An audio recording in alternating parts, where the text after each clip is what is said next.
So not only did we randomly get 2 dog movies in a row, this is the dog movie that's specifically about talking to a dog. So that being said, bark, bark, bark, woof, woof, woof, bark, bark. Hey, I'm a dog, see? I like to scratch my ear and I want that meaty bone, see? Yum, yum, yum, yum, yum, yum, yum. Oh, I really want to dig, dig, dig, dig. Oh, rah, bah, bah. Bark, bark, bark, bark, bark. I am the internal conscience of a dog, and I'm a dog. Rah. I want to go to the mall. And that's what the movie is. Except worse.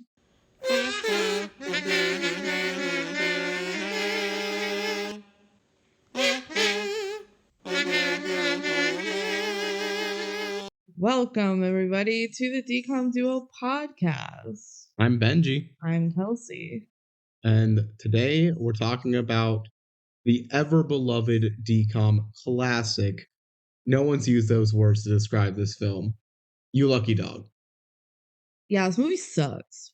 Yeah. Burying the lead is like everything about this movie is not remembered fondly, is what I will say. First off, who's even heard of this movie? Certainly not me before watching every single Disney Channel original movie.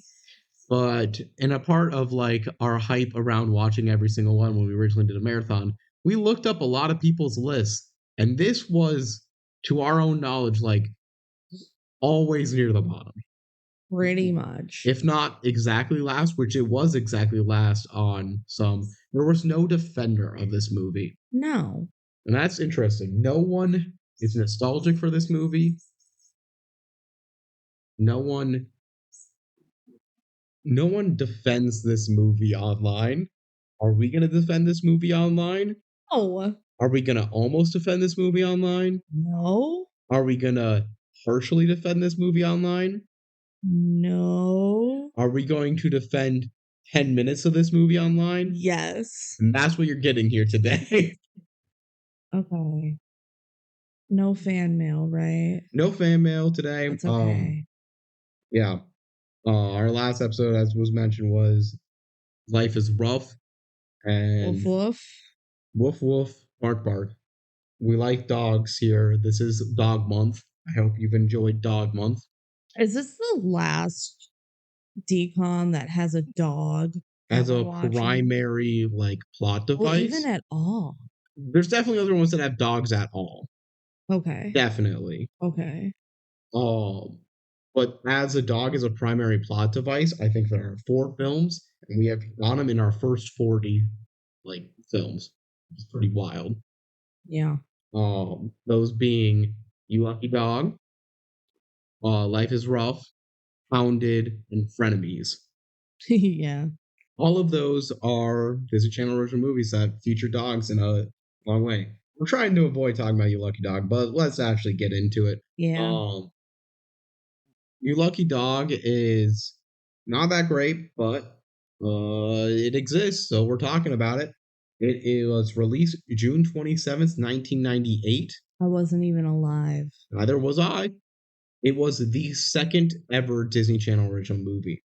Which is why it sucks. I think that actually makes a lot of sense. Yeah. The first DCOM, according to Disney and according by the metrics that we're going with, at some point I'm going to make like a YouTube video or a podcast or something just detailing how we're going through our process of defining this, because it's a much more nuanced debate than it should be for the question of what is a Disney Channel original movie. But this is one that Disney considers a DCOM. It aired on Disney Channel. It's live on that. However, it was produced back in the era when Disney was still a premium channel, where they basically, the original Disney Channel was like HBO. You had to pay money and excess of your cable subscription to get it. It had no ads, and it was just mainly showing old Disney classics. But they had their Disney premiere films, and this started development as one of those, as did Under Wraps and Northern Lights, which are the other ones that are considered potential first DCOMs. Under Wraps is what we went with, what Disney goes with as the first one, so that's what we're saying. But it released during the time that Disney Channel is what we know it to be today. And I think it feels weird because of that. Without looking at the math of it, I believe this is the oldest protagonist we have had in a DCOM ever. Yeah. Other DCOMs are just like always kids or teenagers. Yes. And like 'Twas the Night has Bryan Cranston, but he also has a nephew. That's what I was going to say. 'Twas the Night's the one that mentally I feel like I could hear an argument is different. Yeah. But it's not different enough. No, this is the only one where it's like the adult is the main character and there is no child. In Twitches, I think they're 21. But that's still definitely way more of a kid than what Per Cameron is in this, which he's, I want to say, mid-30s. Yeah, Twitches is like, in the second one for sure, they go to college. I think they're already graduated high school in the first one also. But also like Tia and Tamara were teen stars. Yes. Well, so was Kirk Cameron. Okay. But that's different. But like different. Yes. All this to say, this is not the most, it has some DCOM formula aspects to it. The plot overall sounds like a DCOM formula, but the fact that it's like such an adult as the main character is very unique for a DCOM, and it really, I think, kind of worsens the plot, but I don't know how you really make this plot into a kid without breaking some tenets of it. But it's just, yeah. I don't think any other DCOM has a gun either. The original Under Wraps didn't it? Did he pull a gun on them? I thought he pulled a gun on them. When did he pull a gun on them? At the end, at right? The end, yeah. Okay, so the first two DCOMs were like, guns. Whoa. And then they went, we'll do Halloween Town instead, and everything's there. There's no guns in Halloween Town, unfortunately. To me, the first DCOM that actually feels like a DCOM, I will hear people's arguments who say Halloween Town, but Halloween Town felt like a transition, whereas the actual one that first feels like, well, actually, I'm also just being mistaken. The first one that actually feels like a DCOM is the third DCOM. Halloween Town was the fourth one, and it's also part of it. Yeah. But the third one was Brink. That totally Brink is feels like the exact DCOM formula that they go for the rest of the time, especially for a sports DCOM. Yeah. It's just a obscure-ish sport that is done like a competitive. There's like an evil bad guy, and there's a friend group you betray. There's hiding your personal life and your family life and changing your person. Like, it's a DCOM formula. It's such a DCOM. Yeah. You Lucky Dog does not feel like that. No. It feels You Lucky Dog like a weird movie that is shocking that it exists. The director of the film is Paul Schneider.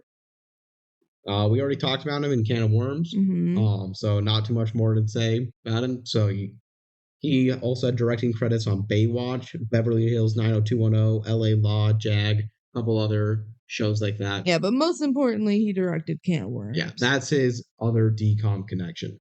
So now, though these are two on the very different ends of the spectrum for direction. So that's interesting to me. In the cast playing Jack Morgan is Kirk Cameron. Now that's a name going into this I knew was a thing, and I did not know too much about. And I learned some fascinating stuff about him. This is a guy who apparently has had a whole career worth of, I'm going to say, newsworthy things happening, whether good or bad. So he's probably best known for playing Mike on Growing Pains, where he was a teenage heartthrob. Okay. Yeah. So that the sitcom there. And a lot of other credits other than that. Like, he's been a popular actor for a long time. He's done a lot of stuff, usually in pretty bad like projects, but again, he's just, I think, was capitalizing on his Growing Pains fame. Notable is he's the brother of Candace Cameron Bure, who played DJ on Full House. So he was on Full House for a bit as the cousin, because can't just say DJ randomly as a brother. No. He is probably out of all the actors we have talked about so far, I think has the highest award winning performance of any acting performance, which was he won a Golden Raspberry Award for Worst Actor and also for Worst Film for his film Saving Christmas. And that film still to this day appears on several worst films of all time lists. It's a whole film where he apparently just talks at the camera and explains that the commercialization of Christmas is terrible. Santa is an anagram for Satan. If you don't have God in Christmas, you're doing it wrong. Giving gifts is unethical and things like that. And this is a movie? Yep. Sounds bad. According to a bunch of lists, it's one of the worst films of all time. And that came out in 2015. Really? Yeah. Oh man, I would have thought it was way earlier than that. Nope, it's pretty recent. Wow. And then in the modern day, he's got a lot of attention for his ministry. He's a very religious dude, as you probably can tell with the whole Christmas film I was just talking about, and has expressed some pretty controversial opinions on evolution, on homosexuality, on COVID-19. The whole rundown you would expect. Yeah. So yeah. That's our Jack Morgan. That's our dog psychiatrist whose entire film is just running around pretending to be a dog. Yup. It's very funny to hear all of this like more serious stuff being talked about. And then you watch this performance and it's just him running as a dog. Yeah. Playing Lucky the dog is a Bogus the dog. I found his IMDb page. Heck yeah. He has one other credit for the movie The Minus Man. He does a really good head shake, like, no. Yeah. I feel like in terms of dog acting performance, it's an acceptable performance. I don't think he does anything that special, but I also don't think he does anything that bad. That's my take on it. And the dog has to do a lot of this film, so getting an acceptable performance is a pretty good job, I think, by direction. And you know what? Another good DCOM dog performance is Can of Worms. Barnabas. So I'm just saying, maybe this director knows how to do some tricks. He knows how to put a dog in his movie, for sure. Playing Allison Kent is Chelsea Noble. She is married to Kirk Cameron. So, yeah. She was a reoccurring character on Growing Pains. I believe that's where they met. First met. I don't have that for a fact. And she's in a ton of projects, primarily that Kirk is also in. And this is because in any project that Kirk Cameron has to kiss someone as an actor, she is either required to be the love interest or a kissing double. Because he refuses to kiss anyone who is not his wife. That's kind of insane. For an actor. It is like, wild I guess to me. respect for wanting to be loyal to your woman, but like, you're an actor. Yeah, I feel like you could just say it's a job. It's wild to me. That's like what literally every other actor does. It's like, yeah, I'm in a relationship, but also this is my job. Sometimes you have to kiss someone. Sometimes you have to pretend also to bang them. Like, it's just how it is. But not for Kirk Cameron. No. He says if it's going to be, I can do it. I can act with someone else, act like I'm in love. But for the kissing, get my wife. They will apparently get to like a camera view where they can't see who it is and like dress her up to look like the other actress. That's so weird. I feel like there's more going on there, but I am not at liberty to like hypothesize. Playing the role of Lyle Windsor. That's it. I think in my notes I exclusively referred to him as the evil relative of the evil one, the one that murders. Yeah. That's John Delancey. He's best known as playing Q in basically everything that's in Star Trek since 1987. What's Q? He's like the supercomputer. I believe. Okay. I might have it wrong. I'm not a huge Star Trek guy. I've seen like 2 episodes of Star Trek in my life. But in basically all things that have Star Trek that has Q in it, which is a lot, he's Q. He got award-winning roles in both Days of Our Lives. This is before you started watching. Who did he play in Days of Our Lives? I didn't mark it down because it was like in the 80s. So I probably don't know. Yeah, I mean, he could have been reborn. I could believe that. Did you write down that he was in Saving Private Ryan? I did not. He was letter reader. That's why I did. It's not that big of a role. Yeah. He was also got an award-winning role for My Little Pony: Friendship is Magic. Hell yeah. So across the spectrum for this dude. And he has a lot of acting credits to this day, especially in voice acting as of late. In Days of Our Lives, apparently he was Eugene Bradford. You recognize that? No. Recognize like the last name? Is it a family affair? No. Okay. Apparently he was a patient of Marlena, who I know who that is. Oh, and then he kidnapped Marlena and took her back to his apartment. And his walls were kind of crazy. His walls were covered with newspaper clippings about the stranglings and pictures of Marlena. And Roman and Don Craig, I don't know who that is. I know who Roman is. They rescue Marlena, and Eugene confessed to the killing. So apparently he was like a murderer. Wow, that's crazy. And it says stranglings. So they reused this plot a lot. Like when I watched Days of Our Lives, there was a whole plot about the necktie killer who would strangle people to death. I think it'd be funny if the necktie killer like just shot him in the head and put a necktie on. Necktie on him. I don't know why he used neckties. It was kind of his thing. Yeah, the writing said to. Yeah.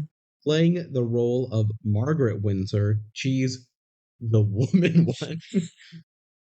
She's the posh Richie. Yeah, she's the vain one. Yeah. It's Christine Healy. She's not done a ton. A lot of single episode and very small reoccurring TV roles in the 80s to the aughts. So that whole range. Stuff like ER, Buffy, Boy Meets World, LA Law, things like that. But nothing that's like a major role, I would say. Mm. Playing the role of Ruben Windsor, the dumb one, is Taylor Negron. He has had small roles in things like Angels in the Outfield, Last Boy Scout, Punchline, Stuart Little. Like some actual films that people, where I can appreciate that he's had like speaking, supporting character roles. Yeah. So a decent career stuff for that. He had Disney appearances in That's So Raven and Wizards of Waverly Place. Couldn't figure out who he played in either of those. But he was there. At one point it said he starred in Wizards of Waverly Place, and I'm like, that feels weird. That feels wrong. That feels wrong to say in any case. Mm-hmm. And the fun fact I learned about him is his cousin is the lead singer and head man of Three Dog Night, the band. Wow. What do they sing? They sing like, I was going to say Jeremiah is a bullfrog, but that's not Joy to the World. Do they? Isn't that Three Dog Night? It probably is. It's one of my mom's favorite bands. Joy to the World. I feel like that's the only one I know. Mama told me not to come. I don't know that one. Yeah. Jeremiah was a Shambhala.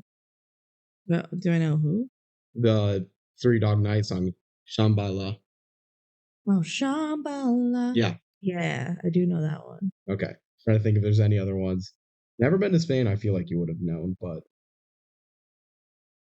I don't know.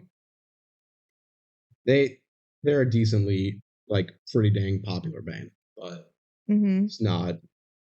And this guy is a cousin. Yeah. Yeah. So that was the connection. Playing the role of Calvin Bridges, that's the driver of the family, is James Avery. He is by far best known as Uncle Phil on Fresh Prince of Bel-Air. That's pretty big deal, isn't it? I never watched Fresh Prince. But he's like the main. He's the father figure of the show. It's like he's a big deal. That is a big deal. Yeah. He was also in the 80s Teenage Mutant Ninja Turtle show. Okay. There's a lot of Teenage Mutant Ninja. So I have to be careful about which one. He was Shredder in that. So like the main villain. Nice. A lot of other TV and film roles, but I felt like that was enough to paint a picture. He's Uncle Phil. If you know him from anything, it's Uncle Fresh Phil. Prince. Yes. Yeah. And then finally playing the role of Mr. Pfister, the prosecutor, is Granville Van Dusen. He's probably best known for playing Race Bannon in the Johnny Quest shows and movies. Johnny Quest. I never watched any Johnny Quest. Johnny Quest. But like he was in a lot of stuff there, so I assume Race Bannon was like a big enough role. Yeah. He was a decently popular soap opera star. He had roles on Port Charles and Young and the Restless. I'm sorry, was he on Days of Our Lives? He was not. Then why would I care? Well, we'll move on then. Going to the fun facts. This is completely unrelated to the 2010 Hallmark movie of the same name. There's a Hallmark movie called You Lucky Dog. I don't know of many DCOMs that have another film named the exact same. There's certainly. I feel like DCOMs usually have pretty unique. I feel like there's titles. another Frenemies. That probably is true. Oh, but this is one where it said like, are you looking for the Hallmark movie or the DCOM? I'm like the DCOM. The DCOM. Yeah. This is ranked dead last on multiple all DCOM ranked lists. Again, yep.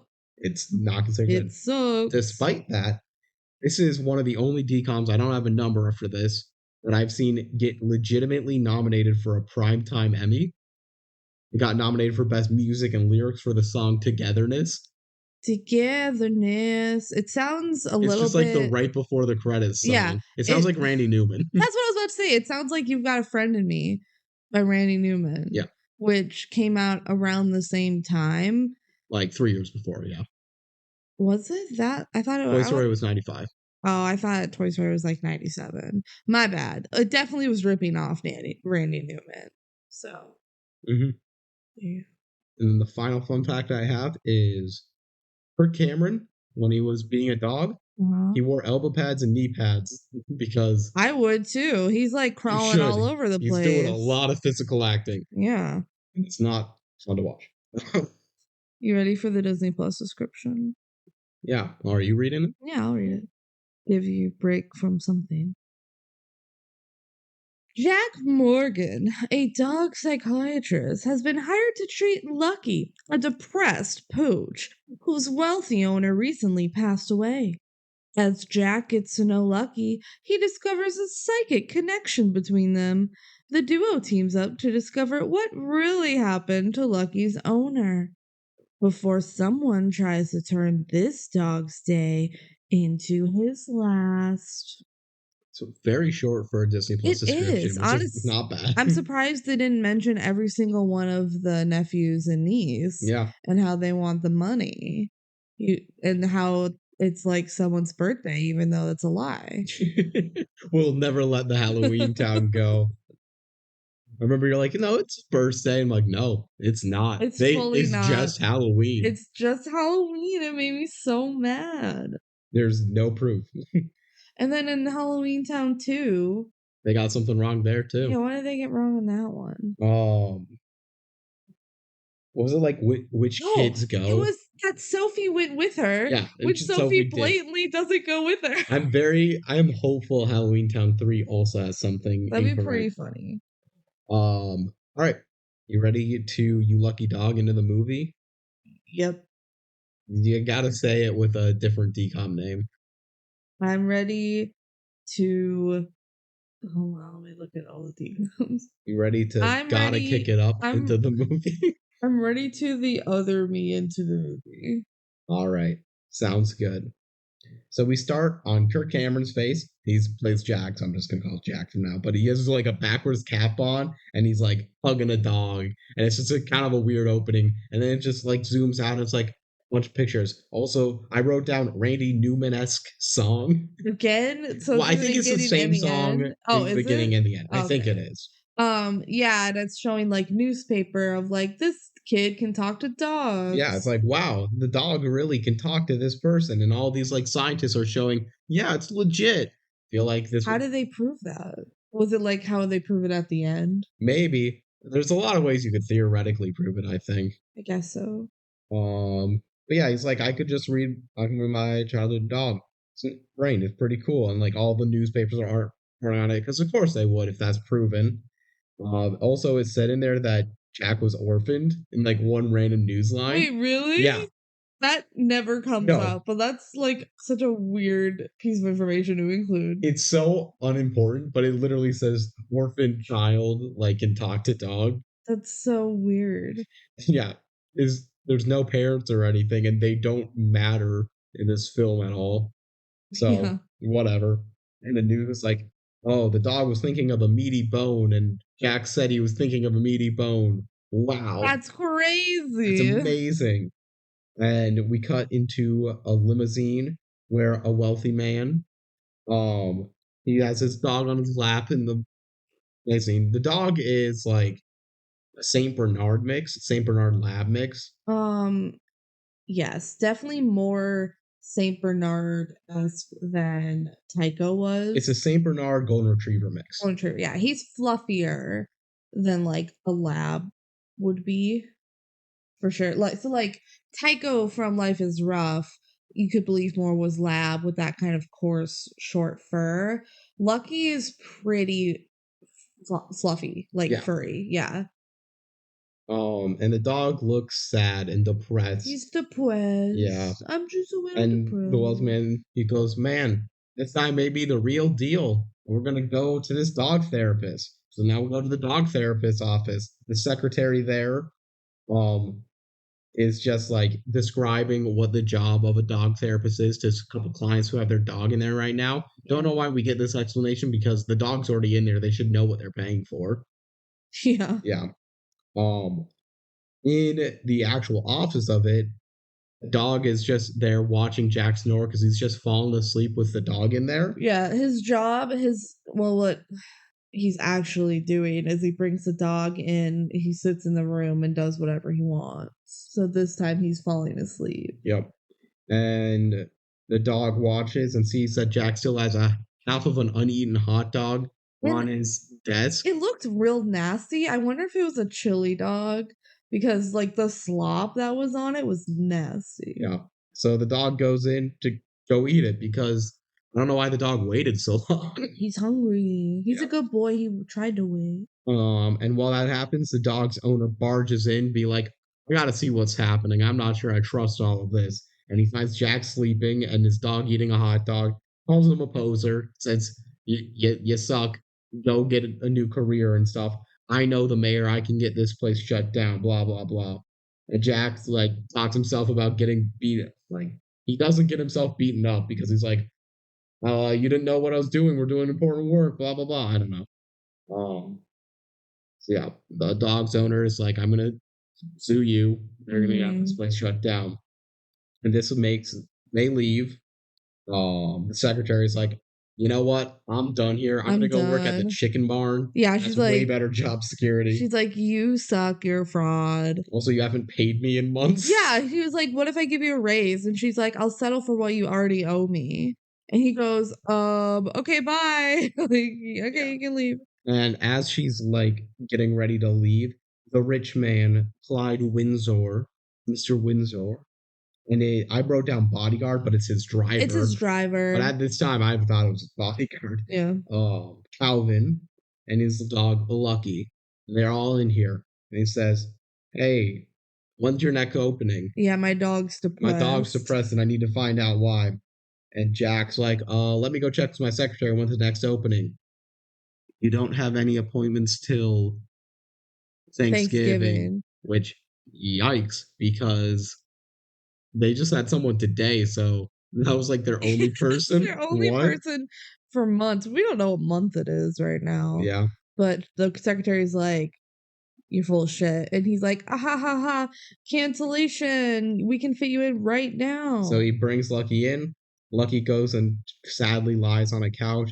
Jack monologues to the dog. He's like, it's so weird how at one point I could talk to dogs. Well, actually not dogs. One dog. And now I can't anymore.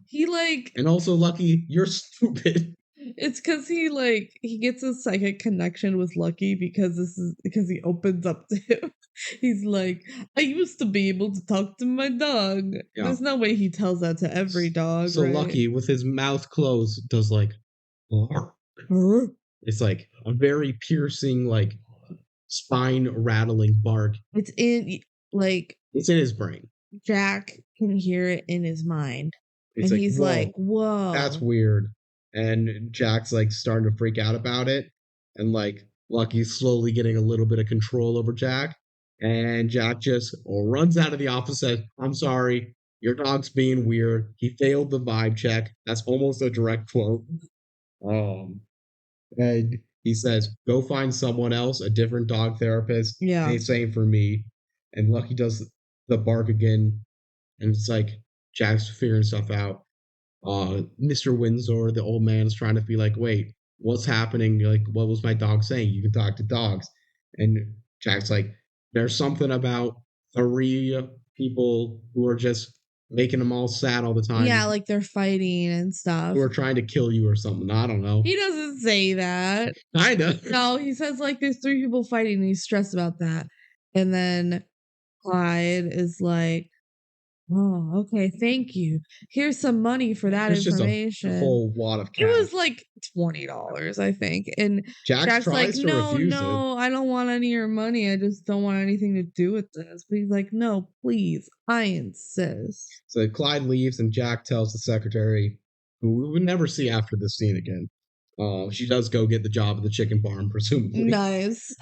He's like, I got a weird vibe from that dog. Like, I could talk to him. First time since I was 14. And she says that. She's like, you haven't been able to do that since you were 14. She's fully in on the scam. She's liable. I wonder how long they've known each other. I don't know. We don't get any plot development between these two. No, we never see her again. We know that Kirk Cameron's not going to get together with her because that's not his wife. That's not his wife? Yeah. And then the phone calls and, it's the mayor. They're going to shut you down. Oh, is that actually what happened? Yeah. The guy said, well, the mayor. The mayor can do that? I don't know. The guy is a crook. He is. It's not hard to prove. He should have just gotten bankrupt. Is what should have happened. So they say 2 weeks later, and Jack's entire facility is being, like, taken away. Yep. People are moving stuff out, seizing it for assets. And Calvin comes in and says, hey, is this a bad time? Like, because you're moving and stuff? And Jack said, we can talk, blah, blah, blah.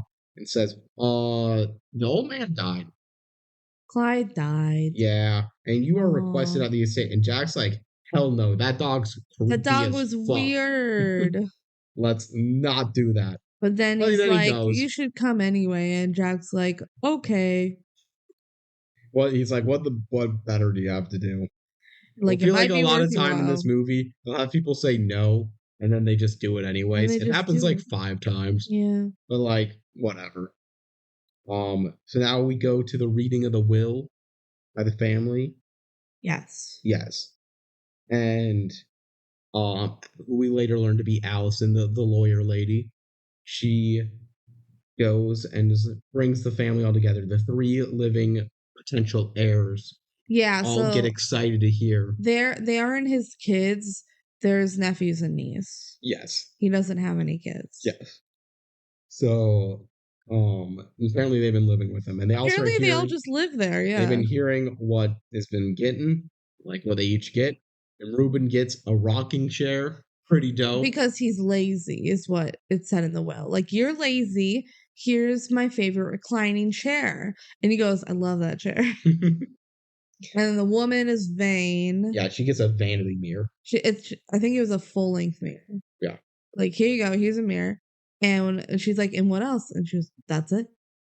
And Lyle, the evil one, gets nothing because he's evil. Is that... Yeah, he got nothing. He got nothing. I don't remember the exact reason for it. It says he got nothing, which isn't it a thing that, like, if you actually want to cut people out of your will, you give them like $5 so that they know it's not a mistake. Yeah. Yeah. But I think that was like documented explicitly. This person gets nothing, so I don't know. Yeah.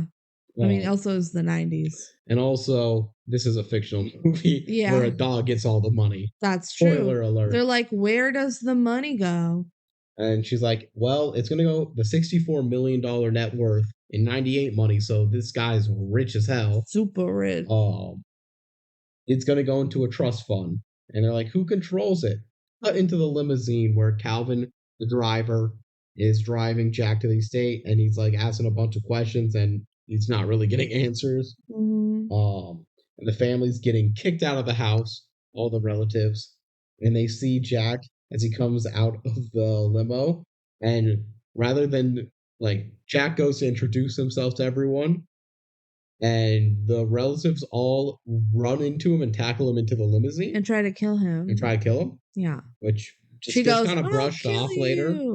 Yeah. Yeah, she tries to strangle him. Yeah, it's pretty wild. Yeah, so they're all back in the limo. Yep, they're on the backseat of the limo. Calvin walks out, opens the sunroof of the limo, pulls Jack. Just like with one arm, just yanks him by the collar out of the sunroof. First off, barely fits through. Yeah, he wouldn't be able to just slide right through that sunroof without Especially being with in a people trying to position. tackle him. Yeah, exactly. They would have been grabbing him, but nope, he just whoop, you're out of the sunroof.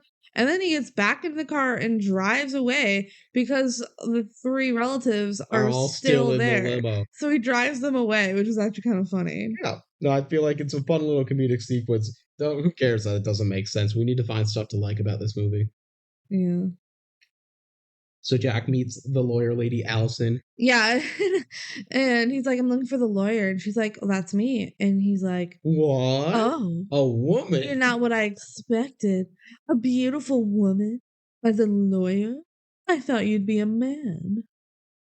The lawyer's like, we have stuff to discuss inside. So they take Jack into the house and, well, you know what? It's pretty cool. It's a mansion. It's literally a mansion. Yeah, it's like a whole estate. And the lawyer's like, all right, you're gonna need to be sitting down for this. This is like a weird case. So the old man was rich, and also his heirs are evil and stupid and lazy.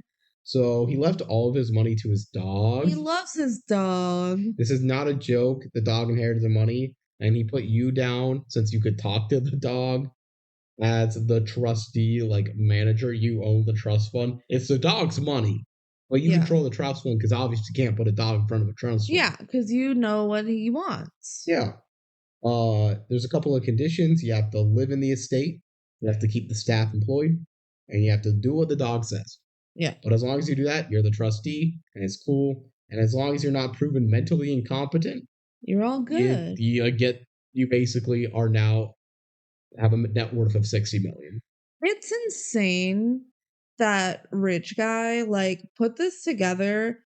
Honestly, in like a week, because then he died. Then he died 2 weeks. Yeah, this is 2 weeks after the meeting. He died, and he put it together immediately. Like maybe it was that same day. Could have been. Yeah. They should have killed him earlier. Spoiler alert. And while they're talking about being proven mentally incompetent, Lucky scratches his ear, which makes Jack scratch his ear. Whoa, it's like they're connected or something. Wow. And the lawyer leaves to come back tomorrow. Gives Jack some credit cards for the time being because the banks aren't ready yet with all the transfers. Yeah. And Jack's like, wow, this place is dope as hell. I love this. And he just starts dancing in the mansion. Well, yeah, he's like, I'm rich, I have money, and he's dancing. Yeah, kind of cringe, not gonna lie. I would do it. He runs into Calvin, the driver, and he's like, suddenly my mouth feels like shoe leather. Like it tastes like shoe leather. Yeah. I wonder why. Yeah, it's because the dog's chewing a shoe. Yeah. Also, in this, we have the thing we took away most from the whole movie. It's finally come up, and it's going to come up several times throughout. But dun dun dun. Would you like to explain? So there's a score to this movie, like most movies. An original score, and there's like some little whimsical music. I don't know how that one goes, but when there's like something hooky going on, the score goes. Like they really love hear it. You hear it a lot, especially during this one sequence later. Where they literally like run out of track and just start it over again. Yeah. So we'll talk about it when that comes up. But just know that if there's music in the background, it's probably that. And that's just stuck in our head. That's like the main takeaway we had from the movie. We're like, okay, you lucky dog. It goes bump and there's a gun later in the movie. We'll talk about it. And there's an on-screen death. And an on-screen death. That does technically two. That does not happen often. Which took us a long time to see someone die in a DCOM. There were like people that had died off screen, But you actually see this guy die. Do we count A Ring of Endless Light? No. Unless, did he die on screen? I thought he died like in the night. I can't remember. We'll have to go back. You keep talking. I'll research. All right. So we cut to the 3 children, the 3 heirs, the 3 goons. I'm just gonna, whenever I'm talking about the villains, the goons, anyone, it's those 3 that I'm talking about. So they go find their own lawyer to talk with, and he says, well, it's actually going to be really easy. All we have to do is make him look mentally incompetent, and then it's going to reiterate to the only living heirs, which will be you guys, and I'll do it because it's going to be so easy, but I need 30% of the money. Yeah.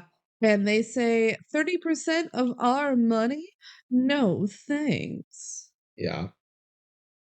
And yeah, the dumb one makes a joke. I didn't even write it down because it was probably bad.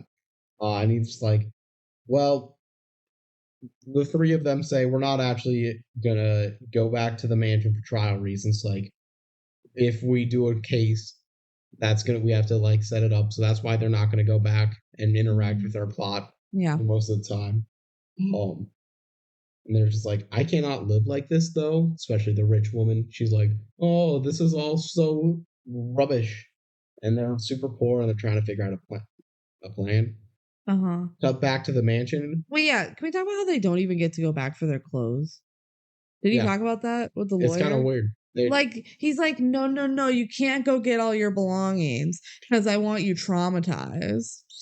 And so the whole movie, they don't have any of their belongings, and they supposedly don't buy anything. Same outfit they wear the same outfit. They don't even go buy anything because they're poor, I guess. Mm-hmm. Back to the death thing. I went back to my Ring of Endless Light notes. Here's what I wrote in my notes, word for word. Then he dies right then and there. Holy shit. So I think it was on screen. It was on screen. So, yeah, I think those are the only on-screen deaths I can think of, though. Yeah. Yeah, there's off-screen deaths, but honestly not even that many. Mm-hmm. This is an on-screen death that they showed twice. We haven't even shown it once. No, not yet. We're close. But we'll get there. So they cut back to the mansion where Jack is just taking a big old bubble bath. If you get $64 million, what's the first thing you do that night? Bubble bath with a snorkel on. With like a bunch of toys. As if he's like 12. Honestly, this movie would be better if he was 12, except it wouldn't make sense that he's living here alone. Maybe if he was an orphan. And they're like, but then they wouldn't give him a trust fund if he was a minor. I think you could do a 12-year-old, have like another character in there that could be like a parental figure, a guardian. That just like, I feel like adds too much. Yeah. So maybe it is fine. Well, they could just replace the Calvin role. Yeah, maybe. And there's ways to make... I'm just going to say this now. The plot synopsis of this movie, when you hear it, it sounds better than it is. Oh, it's not executed well, because like it's really just he acts like a dog throughout the movie. I feel like there's at least a mid-tier DCOM in the concept. Yeah. But it's not executed well, so it's bad. Yeah. So he's taking the big old bubble bath, and the housekeepers knock in. They're like, what do you want for dinner? And no one's in the tub. Yeah, he had to go underwater to get one of his toys. And then he pops out, and they get scared and start running away. That's the scene. He was underwater for like a full minute. Well, he had a snorkel on. Okay. Yeah. So they go back with the hooligans, the evils, the naughty 3. They're just at a crappy old motel, and they're being evil and also poor. And they're like, oh, this motel stinks. It's not like when we were rich. And they plot out how to solve the problem with the lawyer. They said, okay, what if we just prove he's incompetent without him? Then we don't have to pay the 30%. Then we don't have to pay the lawyer. Pretty good. Just as long, or we can just make Lucky, unlucky, and it works as well. And fucking kill him. The dumb one thinks that's just changing Lucky's name, but no, they're saying kill him. Yeah. Yeah. But they decide to go with the just prove that he's mentally incompetent route. And Ruben turns on the vibrating bed. Yeah, and they all sleep in the same bed. They all sleep in the same one bed, which Kelsey had some comments on. Not safe for work. Let's move on. They're related, Kelsey. God. I know, I'm saying they're weird. So back at the mansion, Jack talks to the housekeepers and suddenly hears the phantom ghost bark again. Woof. He says some stuff to the housekeeper that's really the dog talking, like, oh, I need to go to the bathroom, or like, just go outside already. Yeah, he's like, so what? You have to go to the bathroom. Why are you bothering me about it? He thinks the voice he's hearing is the housekeepers talking, but it's the dog. When they do the gag, it's so funny. They do it twice in a row of like, did you say it? No. Did you say it? No. Yeah. So Jack panics as he realizes you can actually hear the dog. And he's like, what? Oh no, oh no. And the housekeeper is just like, the dog needs to go outside. And he's like, what? You can hear the dog too? And it's like, yeah, the dog's whining. Yeah. Like, take the dog outside. That's what dogs do. So Jack pulls the dog aside and, like, in a hallway, privacy. Doesn't close the door or anything. The housekeeper's completely eavesdropping, listening. Still just looking right at him. Yeah. And he says, okay, dog. Okay, Lucky. I can't believe I can talk to dogs again. That's weird. That's wild. Let's have a conversation. I'm panicking about the powers and everything. All we need is you just don't get excited. As long as you don't get excited, you stay calm. You're a calm dog, right? Okay, you're a calm dog. As long as you stay calm, everything's going to be so cool between us. Yeah, so apparently, since he has this experience as a kid, he knows that when the dog gets excited, he becomes the dog. Yeah. So he takes the dog outside after the housekeepers like run away because they didn't want to be shown as they were listening on it. And he's just like fully talking to the dog in public on the yard, but whatever. And the dog apparently tells him, hey, turn around. I need to go to the bathroom. Yeah, don't look. Don't look. Don't watch me. I need privacy. So Jack turns around, and then you start hearing Lucky barking. Oh my God. He's going crazy. Because there's a bone buried. Oh my Jack's God. like, don't get too excited. Don't get too. And then Jack just suddenly turns into a dog. He's he's acting like the dog. He gets on all fours. Mm-hmm. He puts his nose, he uses his mouth as a hand. He starts digging holes. The dogs are digging holes. They're both a dog. And it's just, the housekeepers come out and they're like, what you doing, Jack? And he's just like, I'm doing fine. Just looking for a bone. I'm looking for my bone. A real meaty bone that I'm trying to find. They do this voice whenever he's channeling Lucky. Yeah. It's weird. And the housekeepers are like, this dude's lost it. Let's save ourselves. And they like run away. And the dog finds a bone and is very happy about it. It's like, ooh, there's more meat on the bone. Let's go. And the sprinklers turn on. And Jack is just all dirty and muddy. And he's crawling all over. And we cut into Calvin's room because he sleeps in the mansion because he's the driver. Mm-hmm. And he's just like struggling to sleep. We get some more dun-dun-us. The housekeepers run away. And Jack and Lucky just tear up the entire kitchen as dogs. They do a ton of damage. They're like ripping pillows with their teeth. They're doing everything. Yeah. The housekeeper says it's nothing personal. I think you've been possessed by the devil. Or she probably has. Yeah, I mean, he was possessed by a dog, and that's far thing from a devil. Yeah. And the two dogs chase the housekeeper out. He's the other dog. And to a crowd of barks, the housekeepers drive away to never be seen again, more or less. They are pulled later for court. Yeah. And the dogs run out and they howl at the moon. And Jack is very muddy and dirty. He's dirty. And then they wake up and the house is destroyed. Yeah. This is the next morning. It's absolutely thrashed. Destroyed. There's like feathers Jack was everywhere. Just sleeping on the ground because it is how do people make those rooms for those sets? Because it would never be that destroyed.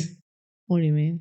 How destroyed, like, for films like this, they always have the room that's destroyed always be so overtly destroyed. Like, that's true. It wouldn't be it as wouldn't bad be as like this. that. Yeah.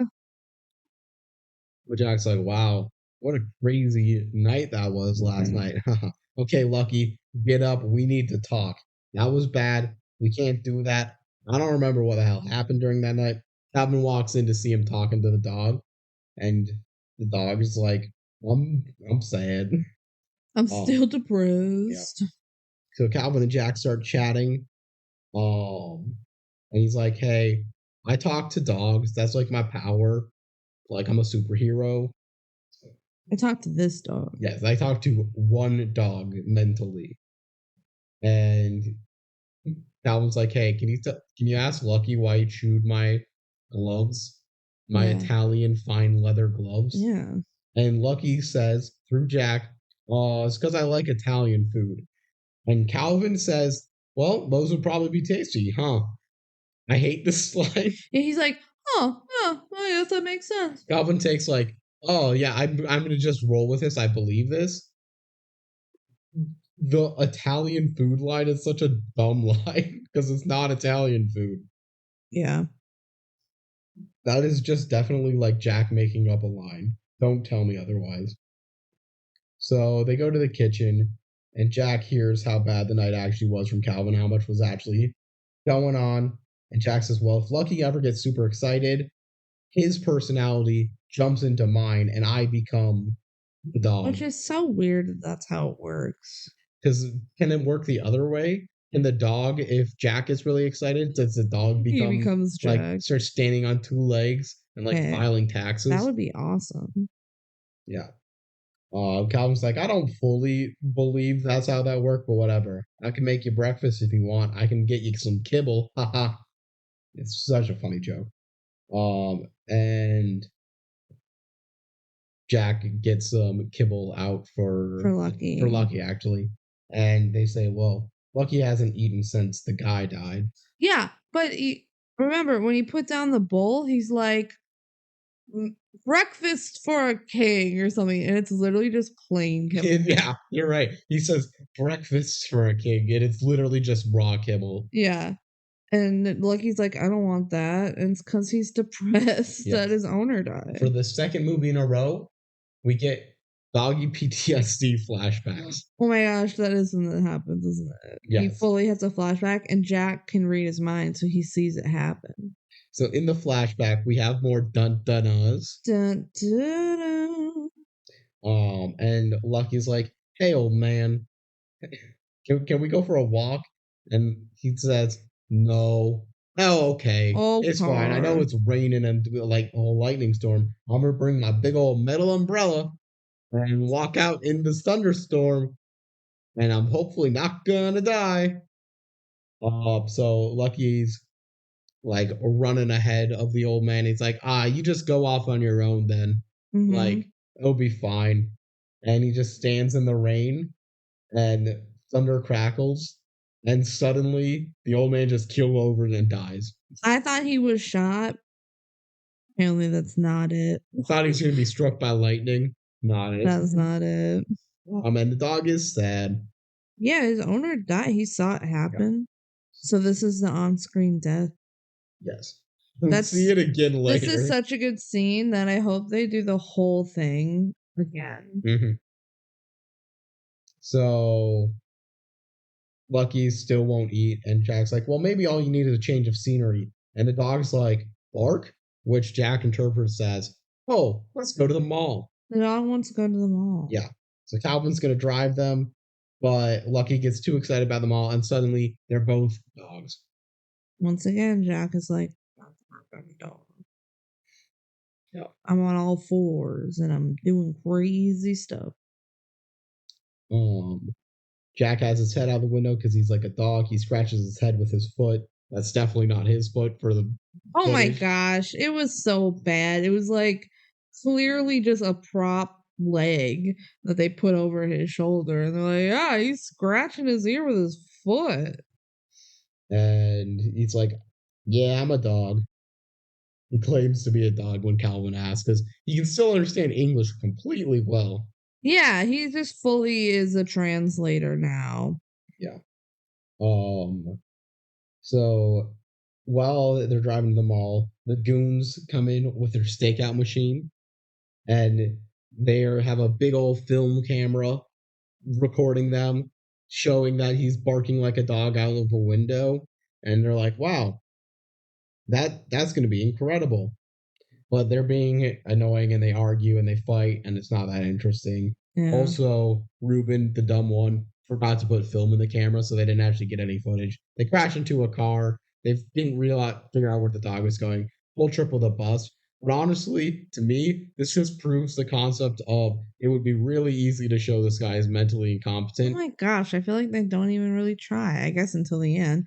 But that's because they hired the smart lawyer again. The evil one of them admits during this whole sequence that he actually killed the old man.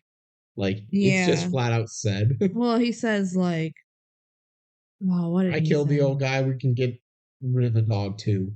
He didn't say those like exact words that he killed him, but he said like I took care of it before. Yeah. It was like a little vague, but you can tell that he killed the guy. Yeah. And instead of gonna kill or going to do anything else, they say, well, actually, you know what our plan will be? We'll just go talk with Jack.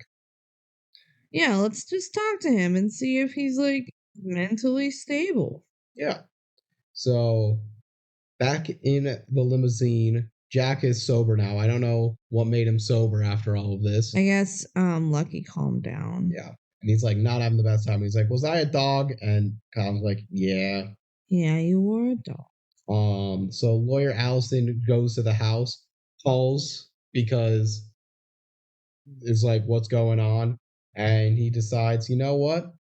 Let's meet at the mall because we're already going to the mall. That's where the dog wanted to go. So now we get a whole mall shopping spree scene. Woohoo. Lucky's like, come check out this couch, Jack. I should mention, we never actually hear Lucky's voice in this. This is a talking animal film that doesn't have a talking animal. Yeah, it's always just Jack talking to Lucky, like, what? You want me to sit on the couch? Okay, yeah, it is a pretty comfortable couch. I feel like Ready to Run had a talking animal that shouldn't, and this movie didn't that should have. Yeah, maybe. I don't know. If Lucky talked, it might have been even worse. It's hard to get worse than this. Yeah. So they try out some couches and they're like, wow, this one's really comfortable. What? It costs $5,000? Whoa, that's a lot for a couch. But Jack says, well, do you really want to buy it?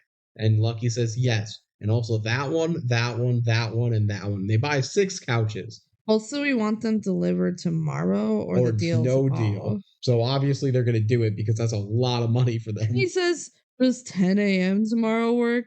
Dude, give yourself to like noon at least if you're going to deliver like 5 couches. But you want a repeat customer. Yeah. Then they go to the pets. Well, actually, they go to a shoe store, and Lucky buys a bunch of shoes because he likes chewing on shoes. Yeah. Crazy. What a dog. And then they go to a pet store, and Lucky's like, I don't like this toy. I don't like this toy. He's just saying no to some toys. He is building up a like whole basket, but we only ever see him say no to toys, which is weird to me. Because what dog would say no when you have all the money in the world? Yeah. And Lucky sees some other dogs at the pet shop. It's like, dog. Lawyer Allison is also at the pet shop. With her daughter. Her daughter is there. And it's like, oh my god, I love this puppy so much. Can we get her? I want this puppy so bad. And he says, no. Oh, hi, Jack. You're here now. No, daughter, we can't get a dog because the dad got the house in the divorce. We're divorced. I'm a single, eligible bachelorette. Yeah, Jack's like, oh, single. Like he Jack's takes like note a of it. wooga. He takes note of it out loud to himself. Yeah, kind of weird, but whatever. They never like kiss in the movie. Oh, do they? Nope. They never like officially get together. It's just like I guess implied. It's implied, I'm pretty sure. Because he invites her to live with them. Yeah, well, kind of. Not really. He later he adopts that puppy and it's like, yeah, it's for you, but the puppy can live here. Yeah.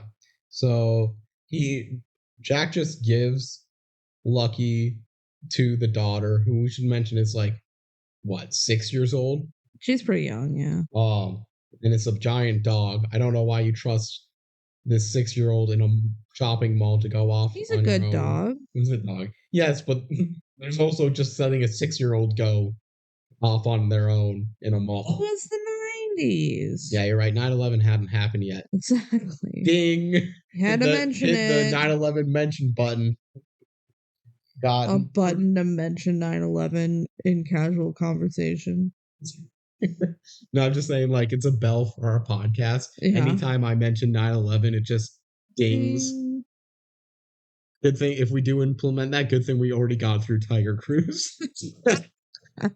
True.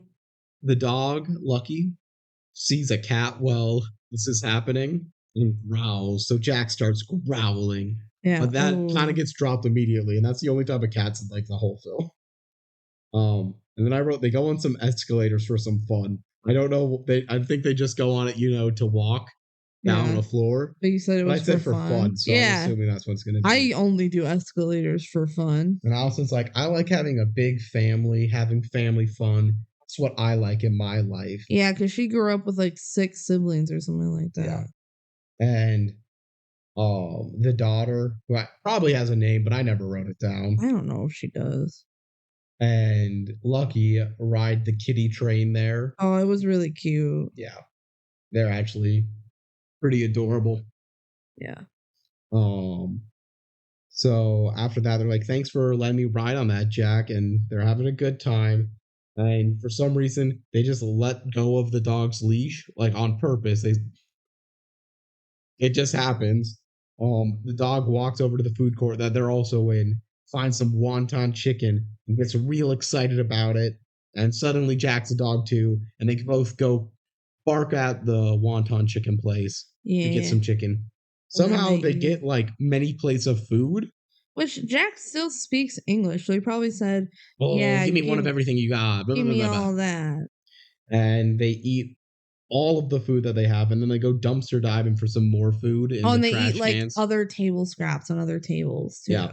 And then the mall police find them, and it's kind of left ambiguous after that because they don't get like penalized or anything. Yeah. So that was the whole mall scene. It was wild. The soundtrack to that does not have any dun-dun-us, which is unfortunate, especially because that's what's on Kelsey's CD. Oh, yeah, you did recognize, because I have the Ears Premieres CD, and it had, like, one of the scores from You Lucky Dog. Not the Togetherness song. Which is an actual Emmy-nominated song. Yeah. Apparently couldn't get the rights to that? I don't know.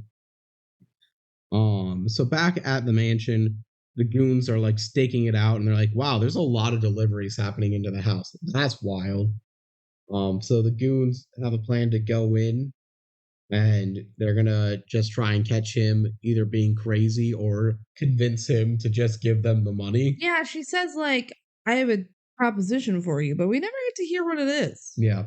So Calvin during this time is signing for some deliveries. It's all of the dog toys, the shoes, the couches. Everything. The whole shopping spree. So Margaret, that's the posh the niece. She and Jack talk, and she tries to talk him into different aspects of things, but again, we don't get to hear too much about it because while this is happening, like, she realizes that the floor of the mansion's being replaced, the marble floor. She's like, and it's getting replaced with AstroTurf because Lucky doesn't like sliding on the floors, but does like AstroTurf. Yeah. And that like really gets Margaret mad. And while this is happening, like a whole wheelbarrow of bones goes by Lucky. So Lucky gets real excited about the bones. And it goes doggo mode again. Like sicko mode, but doggos. The time. Yep. It's like the whole movie. It's like the whole movie.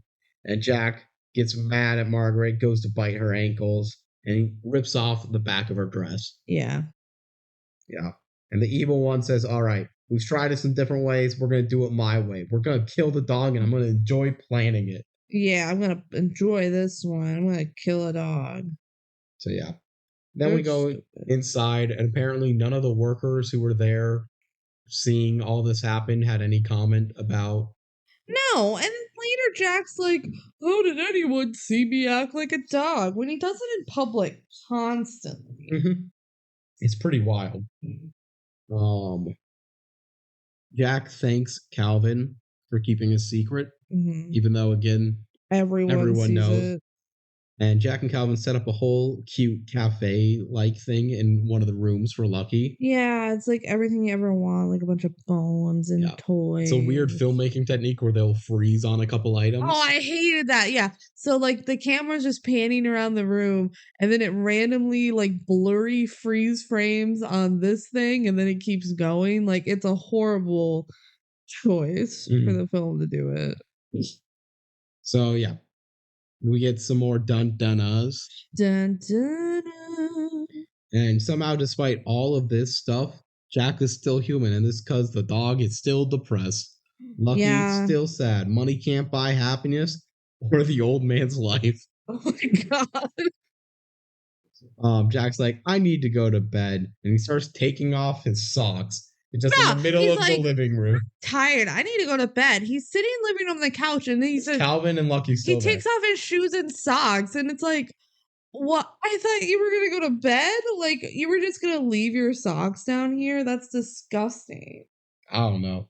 And that gets Lucky excited and they play tug of war with the sock. Despite all the other toys, Jack literally puts it in his mouth. Yep. And he's not a dog at this moment. He's not a dog right now. He's just like, aha, Lucky, you want to play tug of war with my sock? I'll put it in my mouth. Like, it's gross. Yeah. I don't get it. I wasn't going to talk about it because I don't like it.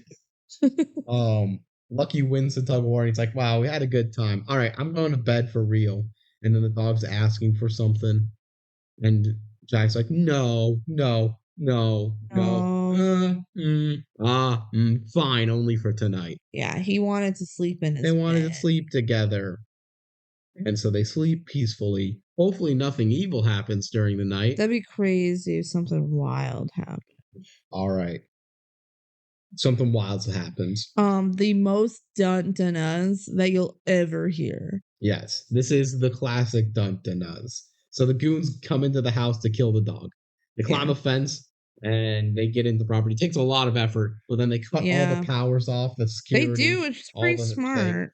Yeah, the evil one is competent. Yeah. Apparently not competent enough to be generically nice enough to get like money out of his dying rich family member. No. Yeah. Who he murdered, but they weren't in the will. Maybe you should check that before you murder him. So I wrote that I feel like the security should be better set up to not just be able to be cut by like a pair of pliers. It was the 90s. The 90s should have had better security system. Don't make me say it. It was before 9/11. Bing! The rare Kelsey mention of 9/11. So yeah, all of the goons argue, and we get the classic dun dun dun dun. So their plan is to shoot a dog with a tranquilizer. Yeah, so they're gonna knock out the dog. Then what? Are they gonna take it and kill it somewhere else? Kill it, but make it look like natural causes.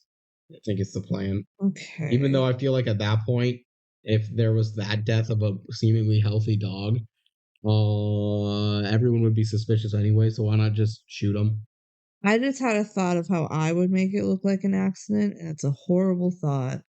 Because I don't want to kill a dog. Drown? No, I would like make it look like it was trying to get food in a bag and like it suffocated.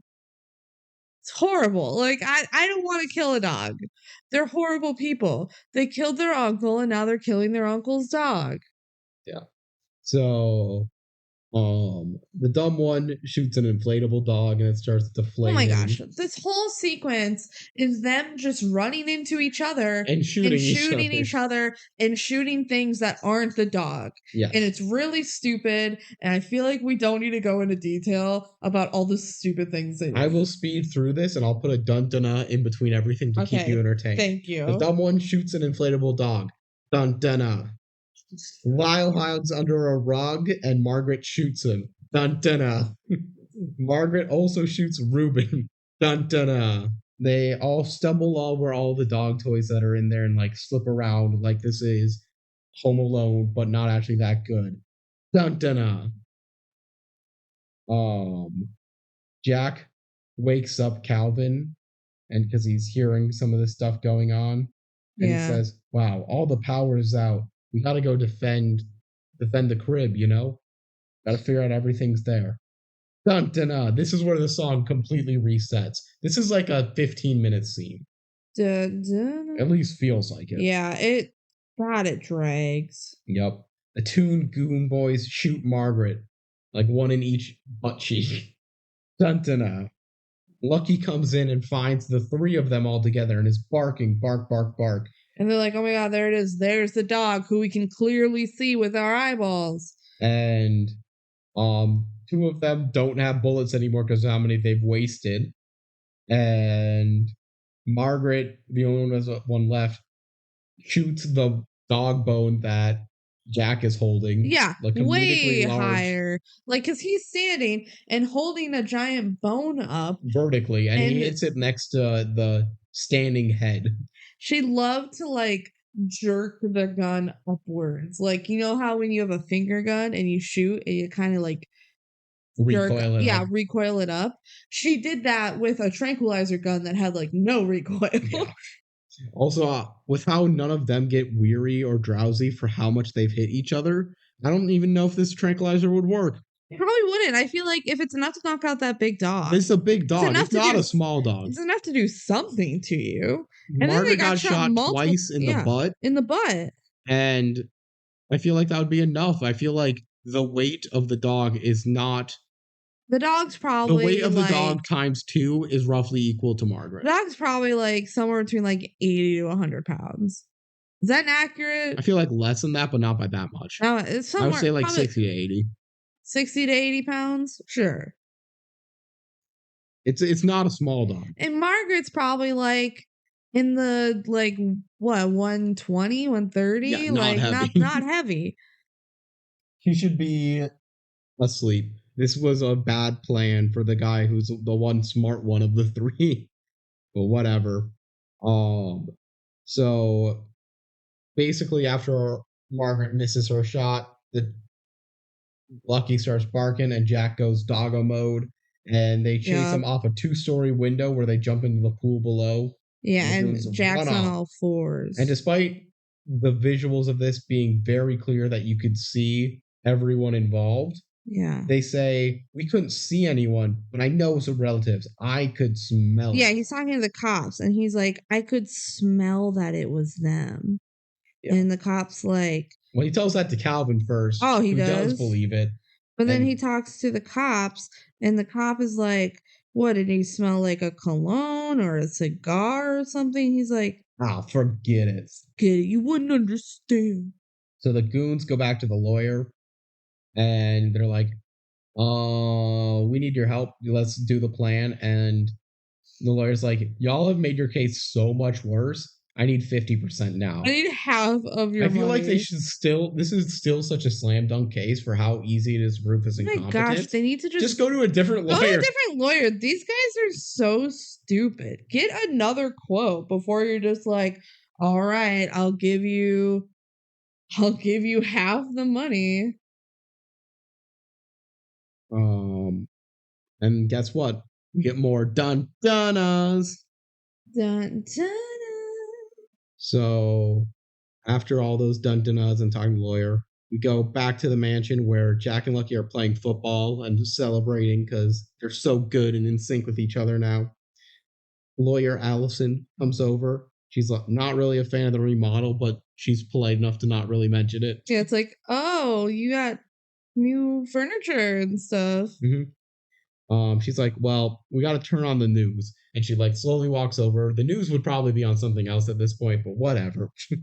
And it shows the lawsuit of the goons who are suing the dog and saying that Jack took advantage of the old man. And they're going to have to go to court. I feel like they would win this 98% of the time. Yeah. Elsa says, it's fine. I'm going to represent you. I don't know exactly why, but sure.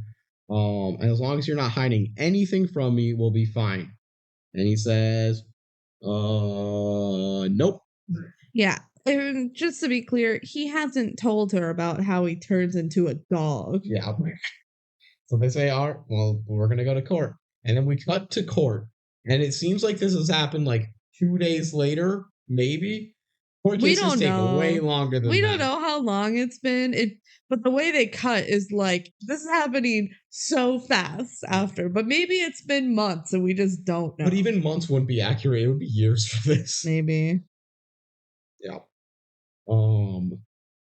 So in court, we get the prosecutor, Mr. Pfister. He's like getting a bunch of people to testify about all the craziness they've seen. The first dog client at the psycho. Yeah, it's like, this guy's full of shit. I brought him here for eating disorder that my dog had, and the dog was eating a hot dog. The housekeeper's like, that guy was possessed by a demon. And the mall police was like, he had his head in a trash can. In a trash can. And the court keeps laughing at all this because this is a big audience case because it's kind of a funny concept. I get it. I'd go watch this. It would be pretty entertaining. The lawyer makes Calvin describe Jack being like a dog, where Calvin ultimately says, yeah, he's been like a dog before. But Calvin's clearly on the defendant's team. Yeah, he kept saying, like, what do you define as crazy? Weird. Yeah, as weird. Like, that's subjective. And then finally the lawyer said, have you seen him pretend to be a dog? And he had to say yes. Multiple times through this, like throughout the whole case, lawyer Allison will just say objection, and the judge, without any explanation, will just say overruled or sustained. Like literally just objection, sustained. Like, what did you object? There's nothing specific being objected. It's so funny. Yeah. It's just like, this is what court's like. This, I feel like we're not reiterating this enough. The final 15 minutes, we're in the final 15 minutes of this film. Yeah. We've cut out a lot of the like crap that we wouldn't want to talk about. Like, we've cut out like 40 minutes of him being a dog. Yeah. This final 15 minutes is just honestly pretty decent. Pretty entertaining, not gonna lie. Yeah. And it's just like a dumb court drama. And she goes, objection, overruled. So Jack goes on the stand and makes him admit to lying about being able to talk with dogs when he was a therapist. Yikes. But he says, I lost the power. I did have it at once, but now I got it back, and now I can talk with Lucky. And the prosecutor's like, what does Lucky want right now? And he says, to shoe your shoes, Mr. Prosecutor. And everyone's like, ha ha ha. Ha ha ha, he wants, And the lawyer's like, or the prosecutor says, Jack, you're making it all up to get the money. We all get that. It's okay. We like money too. And Margaret goes and testifies and puts on a whole acting performance about it's horrible. My dead uncle who I love so much. Blah, blah, blah, blah, blah. And then Jack bit me. And you can see my clothes. Tore my butt. The whole case overall seems pretty weird. And they take a break to go just have a recess. And Allison's like, what the hell, Jack? You can be a dog? Why did you not tell me this? I need to know stuff. Yeah. Now that I wasn't prepared for this, they're gonna get all of the money and the dog. And Jack's like, no. They can have all the money, but I need Lucky. Why? Huh? Which, I mean, to be fair, they tried to kill this dog. Which, why are they not bringing that up in court? Because they can't prove it. He can't prove that they were there. I feel like they should. I feel like some investigation. You could fingerprint in the 90s, I'm pretty sure. They had tranquilizer guns. There's got to be evidence. There has to be.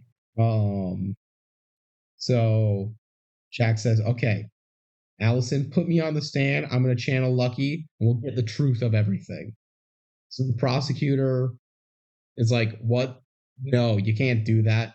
If anyone in this courtroom truly believes this is happening, we'll let it go. But since no one will, we'll just finish the movie right here. And obviously, Calvin says, I believe you. I Like that was believe a him. question. Yeah. Okay. Um, so Jack's on the stand and he's like, I can't talk with Lucky right now. Like, it's not working. It's not Because something I can Lucky isn't control. excited enough. Yeah. So the prosecutor starts like acting weird and acting confident, cocky, blah blah blah, and suddenly doggo mode. Yeah, he's like, bark, bark, bark. The lawyer, was it the lawyer? It's like, this is stupid. Yeah. And the dog's like, bark, bark, bark. And he gets too excited, and all of a sudden, he can be None the of this dog. would hold up in actual court, but again, this is funny, so but then I'm they're okay like, with it. oh, he's just pretending to be the dog. And lawyer lady's like, no, no, no. Let's prove that he's truly channeling the dog. So he makes Jack turn around from Lucky, like they're facing different ways. And he's like, all right, show Lucky an object. And then Jack will tell you what it is. So then he holds up a pen and it's up to Lucky. And he's like, yeah, it's a pen. And then he holds up like a candy bar. And it's like, oh, it's a chocolate caramel. Chocolate covered almonds. Oh, yummy. My favorite. And we're like, your favorite? It's chocolate. You'll die. Dog. Before that was all happening, Allison was just like petting Lucky. And at the same time, Jack was like rolling over on his belly to get a belly rub. My God. It's just kind of weird. Yeah, and they're like, he's faking it. It's like, no, no, no. Show the object and Jack will know what it is. And everyone's like, oh my God, it's real. Yeah. Jack/Lucky make a plea to the judge that dogs are better than humans and the relatives are pinheads. And while this is happening, Lyle puts Alka-Seltzer in a cup, and suddenly Lucky remembers his PTSD comes something. back. He sees evil Lyle, evil relative, evil goon. He puts poison in a cup that the old man drank. It just says poison. It says poison, but Lucky didn't know it said poison. It literally says poison on the bottle. It's so stupid. But Lucky didn't know what it meant. He can't read. Yeah. But of course Jack can see the flashback also. And we get the full cutscene of the dude dying. We see the guy dying. The whole scene of him dying. Again, just in case you wanted to see it again. And Jack's like, oh my God, you did it. You killed him. I guess he snapped out of being Lucky. He's like, Lucky didn't know what it meant, but I do. You killed him. And he accused Lyle of murder. Yeah, and everyone's Lyle, like, oh. Yeah, everyone gasps and stuff. There's so little evidence on this where I feel like they wouldn't even open up an investigation because this is just obviously a crazy man who believes he's a dog. Literally, it's just like the dog and him acting like a dog are like, I think you killed him.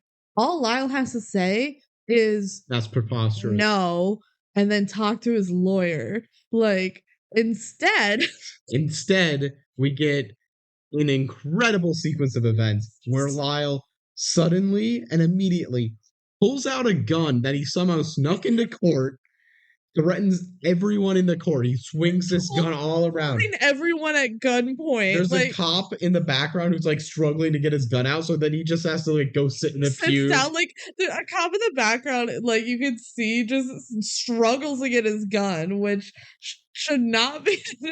A cop should be able to grab his gun quickly, not like struggle with it.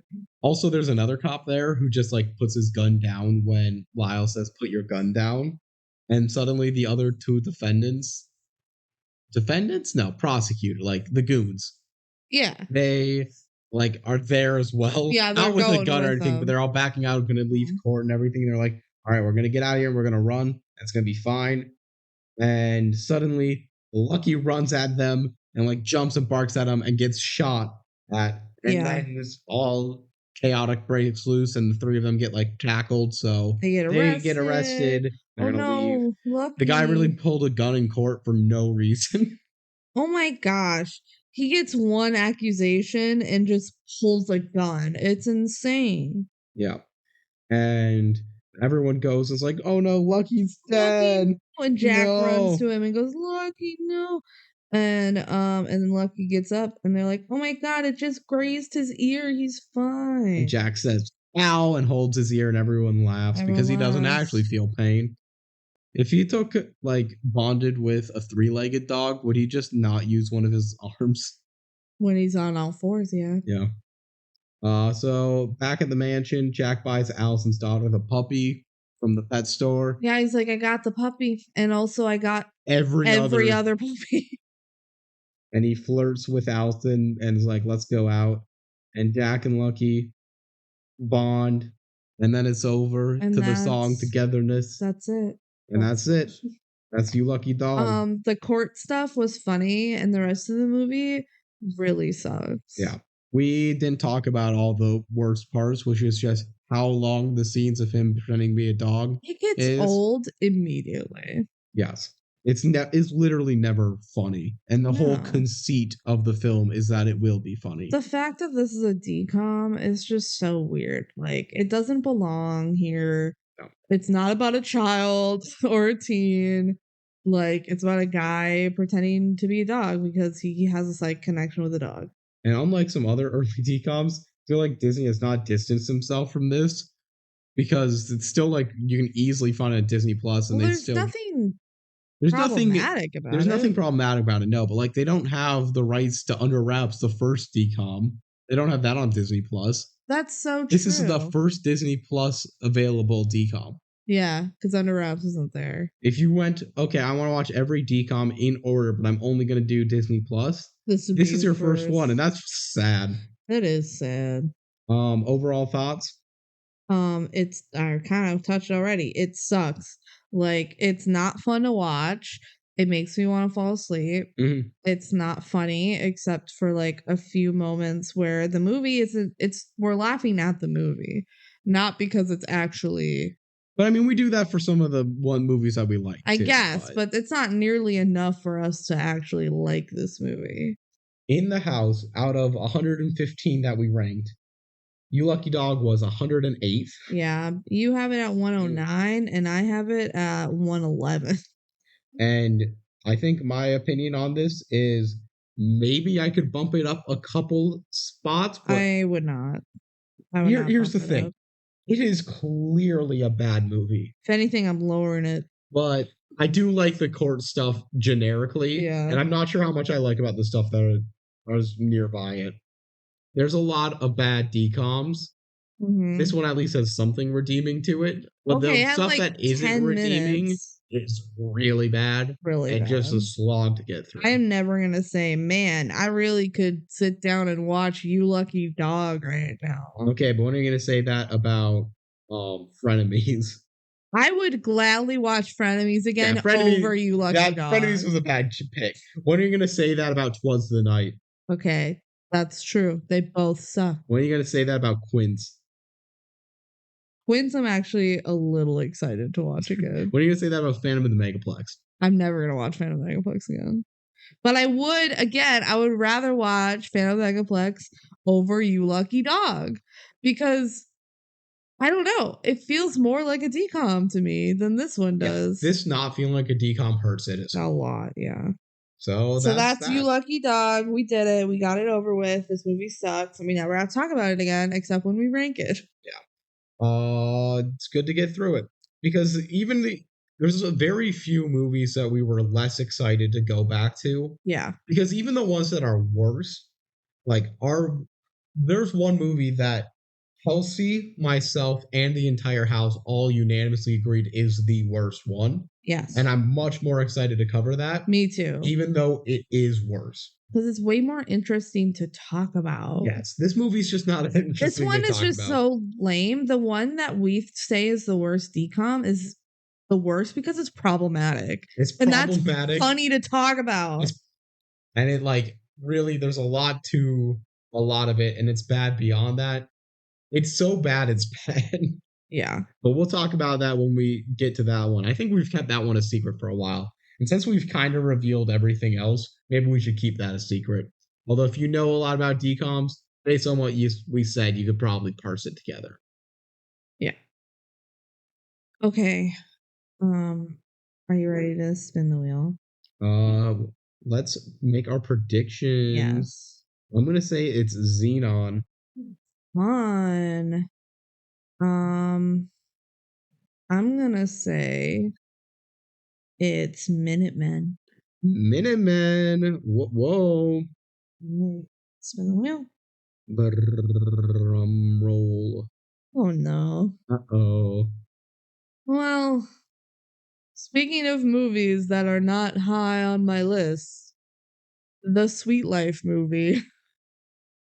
Well, we had a stretch where I think we had 3 top 10 movies in our ranking in 4 episodes. Yeah. And now we got 2 bottom 10 in back to back. Stinkers. It's gonna happen, but you know what? We can get through it. We can watch this one. It's okay. The movie isn't. The movie isn't, but like the fact that we're doing it is okay. Tune in next time for the Sweet Life movie. The Sweet Life movie. Thank you guys for listening. Yeah. Thank you. Follow us on socials. It's just one social. On TikTok. Also, and email us at DCOM@gmail.com. We'd love to hear any thoughts about You Lucky Dog, the Sweet Life movie, or any other DCOM. Or anything in general. Yeah. Okay, thank you. All right. Bye-bye.